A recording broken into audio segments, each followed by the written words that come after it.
Welcome back to the ultimate checklist for better photos. This is episode 3, and today we're getting to the heart of technical control, ensuring correct exposure. Exposure is one of the foundations that'll either make your photos sing or sink.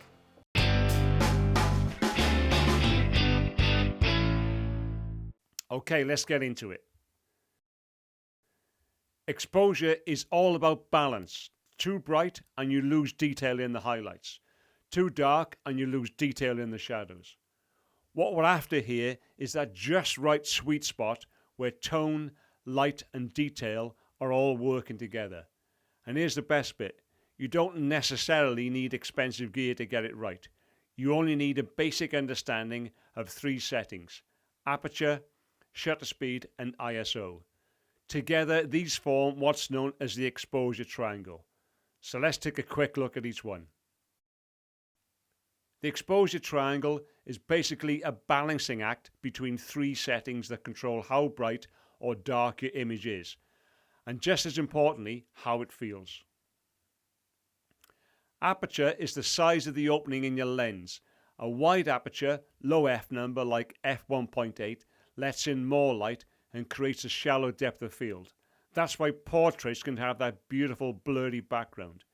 A narrow aperture, a high f number like f11 or f16, lets in less light, but it keeps more of the image sharp from front to back, which is ideal for landscapes. Shutter speed controls how long the sensor is exposed to light. Think of it like a curtain opening and closing. A fast shutter speed, 1/1000th of a second or faster, freezes motion, which is perfect for sports, action, or children who never sit still. A slow shutter speed like 1/30th of a second, 1/15th or slower, lets in more light but can introduce blur, which can also be used creatively like for light trails, intentional camera movement or flowing water. ISO or ISO controls your sensor's sensitivity to light. A low ISO, 1 or 200, keeps your image clean and noise free. A high ISO, say 3200 and above, is very useful in low light but can introduce grain, though modern cameras handle it much better than they used to. The key to correct exposure is balancing all 3 to match the light you're in and the look you want to achieve. Your camera has a built-in LightMeter. It measures the light in your scene and tells you whether you're underexposed or overexposed or right on the money. It's usually displayed as a scale. A minus number equals too dark, 0 is balanced, and a plus number means it's too bright. But here's where things get interesting. The meter isn't perfect. It's trying to turn everything into average grey. That's basically how it's designed. If your scene is mostly bright, like snow or a white wall, the meter will underexpose. If it's mostly dark, it'll overexpose. So where should you meter from within your scene? Well, it's probably best to meter off a mid-tone area. A grey cloud, green grass, tree leaves, even the palm of your hand can work at a pinch. But try to avoid bright sky or deep shadows unless that's what you're exposing for and trying to show. And the most common metering modes are evaluative or matrix, which is good for general shooting because it takes the whole scene into account. Center weighted weights exposure towards the center and is great for portraits or static subjects. Spot metering measures a tiny point, perfect for backlit subjects or dark skin against a bright background, for example. So it's a good idea to learn how to switch modes when the scene changes. And then there's the histogram, which is a graph that shows you how bright or how dark your image is across the whole range. It's really useful, but don't become a slave to it. Use it as a backup, an assistant, not a boss. And sometimes you might intentionally underexpose to keep drama in the sky or overexpose for the shadows in a portrait maybe. The meter won't know your intent, but you do. So use the meter to get you in the ballpark, then adjust to match your vision, which is the beauty of shooting in manual mode, of course, because you can override what the meter suggests.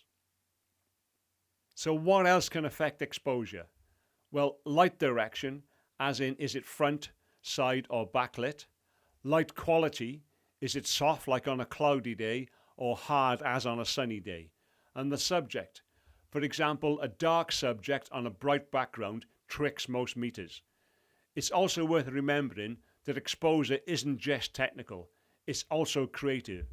It's about expressing how you saw the light and how you want to interpret it. Exposure is perhaps one of those things that looks simple on paper, but you really only get it through practice. So here's an easy exercise for you. Find a simple scene with even light. It could be a window-lit table, a landscape, or a still life maybe. Then shoot the same composition 3 times. Once with the meter reading balanced or 0, once underexposed at -1 or -2 stops, and once overexposed at +1 or +2 stops. Then look at the 3 images. What's different about the feeling? Which one shows the most detail? And which one actually matches how you saw it? Now try getting the same exposure using different settings, such as a wide aperture, a fast shutter and a low ISO, then a narrow aperture, a slow shutter and a higher ISO. Again, see how the image feels the same but looks different. That's exposure in action, and that's how you learn to balance the technicals with creativity. And we'd love to see your results. Why not share them in our Photography Foundations community over on Skool? You'll get friendly feedback, photography challenges, and it's the perfect place to grow your confidence and your style. So before we wrap up, here's a quick recap. Exposure is a balance between too bright and too dark. We spoke about the exposure triangle, where aperture controls depth, shutter controls motion, and ISO controls light sensitivity. The inbuilt meter helps, but you decide. Use mid-tones to meter from, and switch modes to suit the scene. Histograms are handy, not holy. Learn to read it, but ultimately trust your eye. And exposure isn't only technical, it's expressive too. So some final thoughts. Exposure isn't about being technical for the sake of it, it's about taking control of the light. And here's another way you could think of it. Exposure is like cooking. Too much heat and you burn the outside. Too little and the inside's raw. But get it right and everything comes together beautifully. Or you could think of it like pouring a drink. You want to fill the glass without spilling. Exposure is that perfect pour with just enough light to make the image sing. When you master exposure, you don't just capture what you saw, you start to capture what you felt. And that is when photography starts becoming art. Let me know if all this makes sense. If you want more help with the basics, grab my ebook in the description, completely free when you sign up for the newsletter. And don't forget to check out our free community over on Skool. Friendly, supportive, and focused on learning together. In episode 4, we're looking at one of the most common reasons a photo falls flat, not having a clear subject. So hit subscribe, ring the bell, and I'll see you next week. Take care, and thanks for watching.